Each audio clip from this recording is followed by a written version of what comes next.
good. Oh. And if anyone is not familiar with the world of Harry Potter, either because they're too cool or because they just don't have time, then the front door is over there. So you all can see yourself out. But of course I am kidding because I want you guys all to be here. So now, for those who are not familiar with this amazing story of Harry Potter and his adventures against he who must not be named, let me educate you. Harry Potter's an orphan who's being raised by his aunt and her family, the Dursleys. On his 11th birthday, he found out that he's a wizard. In addition to this, he soon discovers that his family was gruesomely murdered by a wizard called Lord Voldemort. After this, he's swept up into a world of magic and wonder as he goes to Hogwarts to learn more about his past and who he is as a wizard. As the years pass, Voldemort eventually returns, and this sets Harry Potter upon his destiny. As you can assume, Harry Potter bests Voldemort in a battle against the Dark Lord, as Voldemort is known, is permanently erased from his existence. So I can assure you that you're wondering what Harry Potter has to do with the Torah. Well, let me tell you that the story of Harry Potter most certainly connects, as I'll prove to you tonight. And before any of you ask, there are Jewish people at Hogwarts, of course, and his name is Anthony Goldstein, and he's in Ravenclaw. Who could have guessed? For those Ravenclaws in the house, I'm so sorry. Now, in terms of the question of Anthony's religiousness, I would highly doubt that he's Orthodox. Because as it says in Leviticus, a man or woman who is a medium or wizard shall be put to death. And in Deuteronomy, no one shall be found among you who casts spells or speaks to ghosts or spirits. So double whammy. So I do believe that Anthony was playing Quidditch on Saturdays, unfortunately. So now, let me answer the question that all of you have wanted answered since your 11th birthday.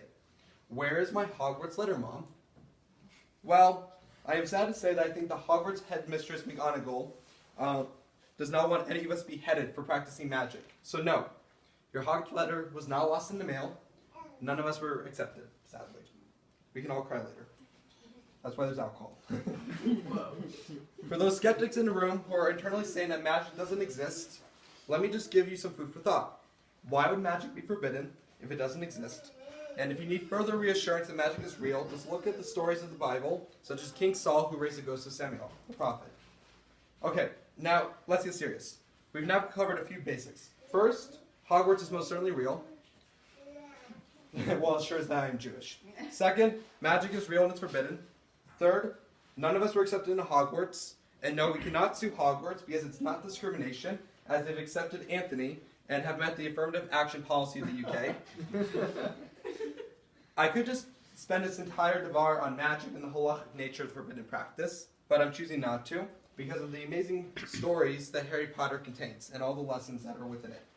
Now, let's get into how the story of Harry Potter actually contains some important lessons that we as Jews must practice in order to live the lives that Dumbledore would have wanted us to lead. Let's begin by first listing out some of the lessons I wish to convey. The first is about choice.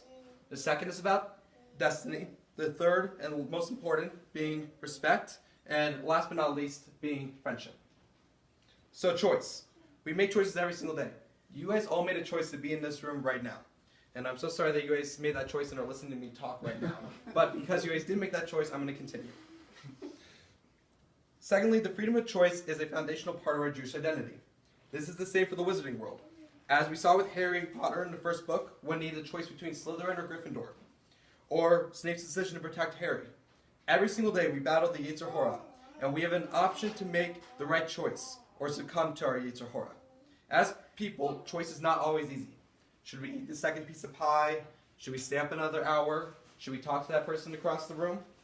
Now, a righteous person is not someone who doesn't struggle with your Yetzer Hara, but rather, a righteous person is someone who does struggle constantly with your Yetzer Hara, but always makes the right choice.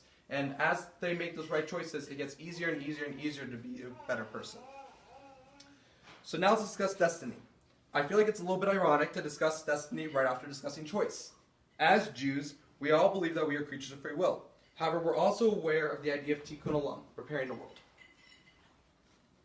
We all know that we each have our own part to play in the repairment of this world. Now we're all different. Just as Hermione is very different from Harry, and Harry is very different from Ron. Why? Because we each have our own skills and strengths. Personally, I find myself to have very strong interpersonal skills, but my communication skills suck. As most of you know, it takes about 3 to 5 business days to hear back from me if you send me a text. Each of us in this room have our own strengths and weaknesses. As in the story of Harry Potter, each and every character, even the supporting roles, have a role to play. Take my personal favorite character of Dobby. Dobby the house elf is not a major character, but without his love for Harry, it is doubtful he would have succeeded in destroying all the Horcruxes. Like, who did not cheer when Dobby apparated into the Malfoy Manor to save Harry Potter? And who did not cry when Dobby died in Harry Potter's arms? And if you didn't cry, then you're a monster, because you best believe that when I read that, I had to go to therapy afterwards. So, just as each character in Harry Potter has a role to play, we have our own role to play in this world and in our own lives. Next, let's talk about how J.K. Rowling taught us about respect. As Shammai and Pirkei Avos said, greet everyone with a cheerful face. It is a core concept of Judaism not to judge others and to be kind to everyone we meet, to reach out to the people around us and make sure they know we care about them. These actions are a vital part of our identity as Jews. J.K. Rowling understood this and represented it throughout the story of Harry Potter quite clearly. Whenever chesed is brought up in conversation, I always think about Hagrid. Hagrid, your friendly neighborhood giant. Hagrid is being half giant. However, this does not stop him from being the first person to welcome the incoming class at Hogwarts. Always looking out for the OG gang, Harry, Hermione, and Ron. Why is this? Because Harry and the gang have always been kind to Hagrid. Respect for each other and practicing chesed in all of our interactions can have unforeseen benefits for us all. Lastly, let's end on a subject that is extremely important to all of us, and that is relationships. The story of Harry Potter can be summed up as a conflict between enemies. A story of school, a very odd love triangle, but it's really none of these things. The stories of friendship with Harry, Ron, Hermione, Neville, Luna, Dean, Ginny, Seamus, and most importantly, Dobby and others. It's also a family. The father figures in Harry's life such as Dumbledore, Sirius, Mr. Weasley, and Lupin. The supporting mother roles such as Mrs. Weasley, McGonagall, and of course no one can forget the nurturing nature of Bellatrix. As we say in Pirkei Avos, don't remove yourself from your community. Harry's community is the true story of Harry Potter. We're taught that the people who we choose to surround ourselves with are incredibly influential in our lives. As Dumbledore said, happiness can be found in the darkest of places if we only remember to turn on the light. In these times of anti-Israel rhetoric and growing anti-Semitism, we must remember to turn on the light by surrounding ourselves in communities of warmth and friendship. The communities here in Denver is growing, and if we remember to turn on the light by keeping this upwards growth and by strengthening our friendships in our community, we may be able to achieve our goals. For only with our community can we continue on and reach our greatest potential, just as Harry did with his community. I would like to end this here, with this last little paragraph. We're the Jewish people, and if we can learn anything from the story of Harry Potter, it's that no matter what, we'll be here at the end of the day. No matter what we face, we are the chosen people of Hashem. We have faced annihilation, slander, baseless hatred, slavery, and worse. However, we're still here to face the day, and we only have Hashem to thank for our continued existence. No matter what happens in the future, we will be here. As Snape, probably one of the greatest literary figures in history, once said, always.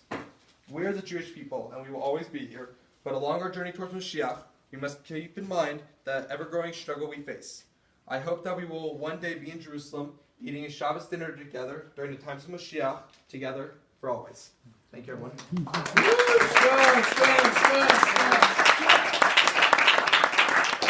Yoni,